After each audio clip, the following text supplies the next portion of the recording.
Okay, Bezat Hashem. We're back at the limud of from Sefer Yirat Hashem, the Musar of Rab Moshe Ambar Alav Shalom.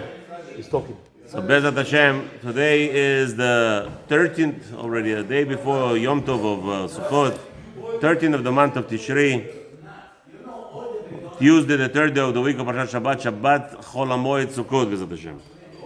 So we continue from discussion yesterday that there are two eyes, that the reason why we have two eyes, as Rav Moshe Amber pointed out, was the left eye is to look of all the negativity that a person has in himself, in the physical attributes, and to elevate himself and get better. And the right side, the right eye is to be bonen, to look into the aspect of that there is HaShem, and there is spirituality, and grow in that. So the rabbi now wants to elaborate a little bit on the left side of how to behave basically towards people. One, we said the first thing that we said that the Mishnah pointed out to us in Pirkei Avot yesterday. Ma'ayin bata metipas rucha. We all know that we came from the most unpleasant, just a liquid in the world, right? The most unpleasant liquid. So the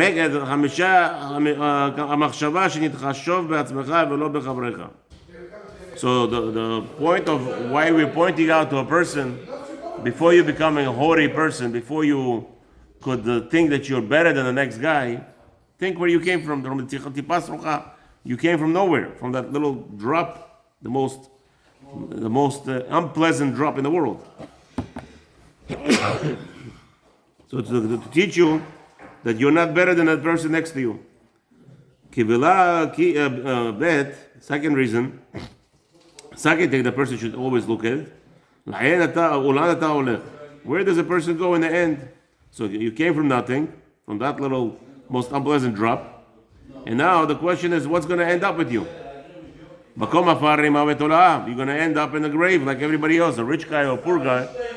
Poor or rich, they all end up in the grave. So that's going to be corresponding with the talking.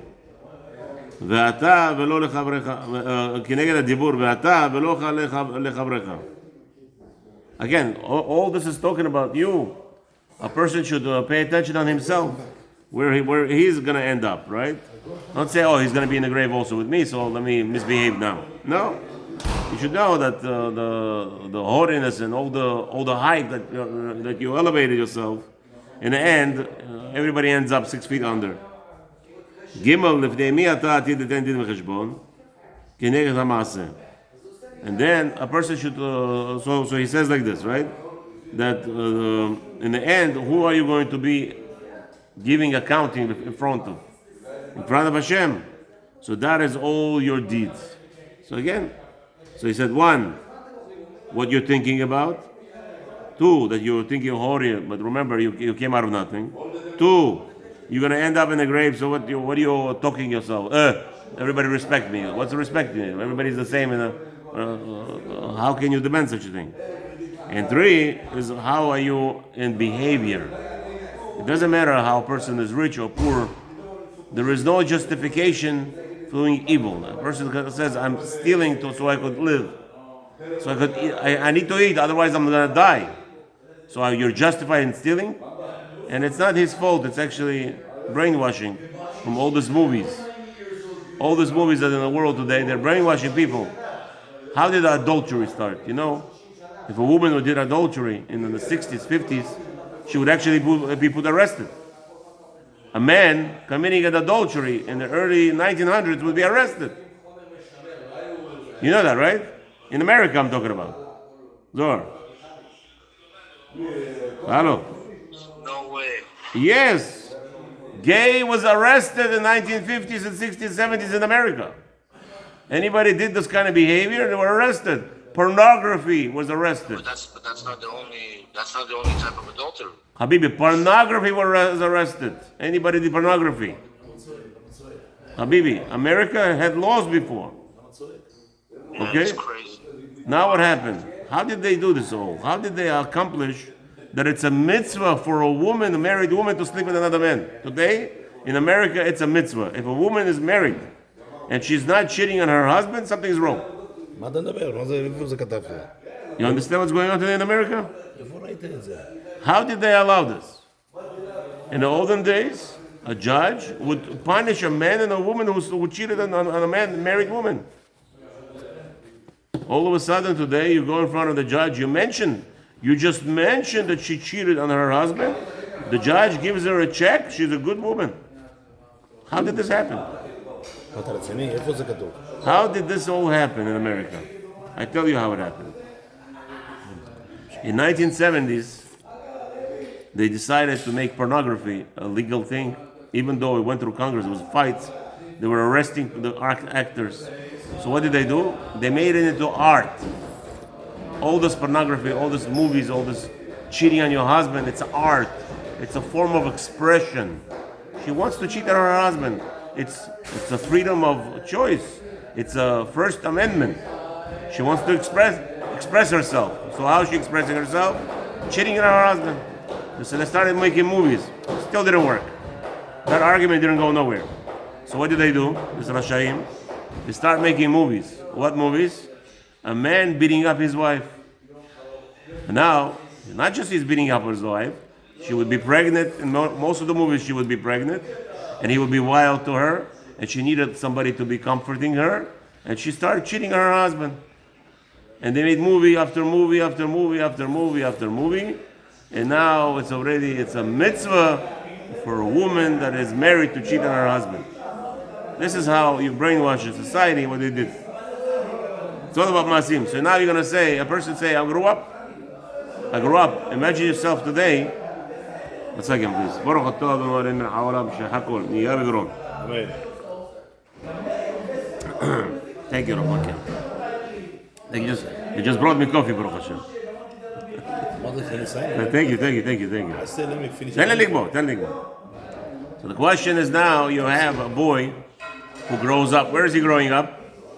Today in California, you have a gay boy and a gay husband and a wife, both men and a man. They adopt a boy. So the question is, how do you want this boy to grow up to be normal? Right? How does he grow up normal? He's going to become gay. What do you want from him? And so the question is, ask in the yeshiva world, maybe he's patur now from anything. Maybe he grew up in the evil atmosphere. He grew up in Saudi Arabia, or he grew up in Uganda, or he grew up in America.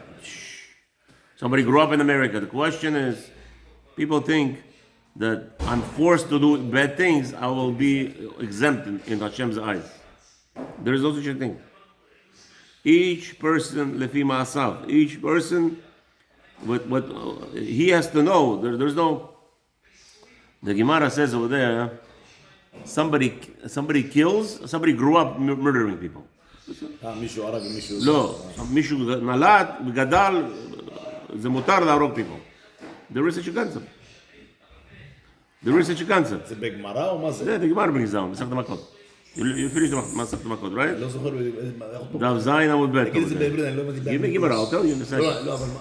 איזה... He thinks he's not allowed, he doesn't know if he's not allowed to murder. So the Gemara got a discussion, what does that mean? What kind of concept is that? A person grew up, over there on the right side, the Gemara on the right side. Is a person who grew up in his stability. So we have an animal, for instance, a cow, an ox, the goring ox, right? We have a din of an ox that kills people. But halacha is the ox that was brought up in its stadion, the Gemara says, an ox that was brought up to murder people, he goes around and murdering people, let's say, he's patur from, you're not allowed to kill him. The Gemara says you're not allowed to kill this ox. Because, it's an animal, that's why, he was trained to do this. Yeah, you have to be more careful with him, but he cannot have din of shore on his skull. He cannot. There, I just learned with somebody yesterday on top. On the right side, it's there. It's 3 Gemarot in one. Yeah, I think there's a Tet Zayin or Tet Vav. Okay? So here, Makina wants to say. מעניין, מה זה, ילד גודל אצל להרוג אותו כאילו? מה? לא, זה ה-question, that's the question in the Gemara. Next to Makol, it tells you, what do you do with this child? Who says he doesn't know he's not allowed to murder? אני אוהב לקרוא את המקור, אני מדבר איזה משהו, פתאום הוא אומר, מה פתאום דבר כזה לא יכול להיות? אתה אומר, הנה, יש עוד מקור פה. אומר, הנה, the Gemara says, תקרא את זה בעברית. אני אראה לך מה רבה, אם הפרט לאומר מותר. אומר מותר, you're allowed to kill, okay? Gemara. נעני מילה אמר שמואל, דאמר קרא, ויפול עליו וימות, עד שיפול הדרג נפילת. So over there somebody kills somebody, somebody kills somebody by mistake. אם זה ילד כאילו... Okay, one second. לא הגון. Somebody threw something and he killed somebody by the object. תן רבנן, בשגגה פרט למזיד. So now, what is בשגגה? So if you threw an object, you didn't want to kill anybody, right? You threw a rock from your house, from a window. כן. And somebody stuck out his head. Boom, killed him. So, שגגה פרט למזיד, the Gemara says. If only time you go to גלות, only הולכים לגלות, זה ילד שיוצא לא חוקי, נכון? okay, שנייה, one second. If somebody kills somebody by mistake, then the person goes to galut. That's galut. But if somebody kills somebody on purpose, doesn't go to galut. It's either we kill him. לא, ילד, לא דיבר על ילד עכשיו. שנייה. תן לי שנייה. תן לי גמרא. על מי לא הולך לגלות? למה אתה מפריע כל שנייה? שנייה. He says like this, but somebody killed somebody on purpose. Can he go to galut? No. Only somebody killed by mistake. בבלי דעת, the Gemara says בלי דעת. The whole concept is I didn't want to kill him. But if I wanted to kill him, you don't go to galut. פרט למתכוון, פרט למתכוון. So it means but somebody who did intentionally, it's excluded in the whole concept of galut. מזיד פשיטה בר כתלהו. The Gemara says, wait a minute. If somebody kills somebody on purpose, he has to be killed. Somebody. So what does that mean? What does that mean? This whole chidush, Tan Rabbanan. If somebody killed somebody by mistake, but if he did it on purpose, he doesn't go to galut. What do you mean? If he did it on purpose, he gets killed. So Gemara is asking a question. Ela Amar Rava, Ema Pratle Omer Mutar. There's a person who grew up in his life. He says, "What do you mean? Everybody kills in my neighborhood." Omer Mutar. Amar Le Abaya, I Omer Mutar Anuzu. If a person grows up, look at the Gemara, the end of the Gemara. If a person grew up murdering people, that's a normal thing.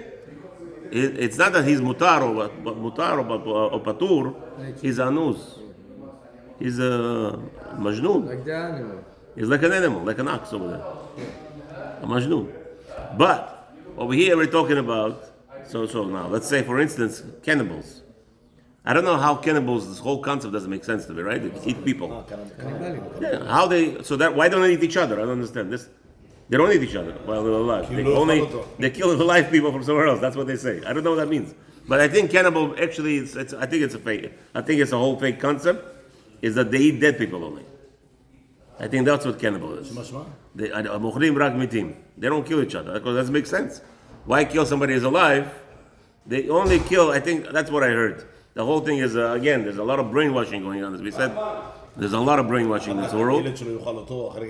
No, only, that's right. I think it's only, I think the cannibal business is that only if a person is dead.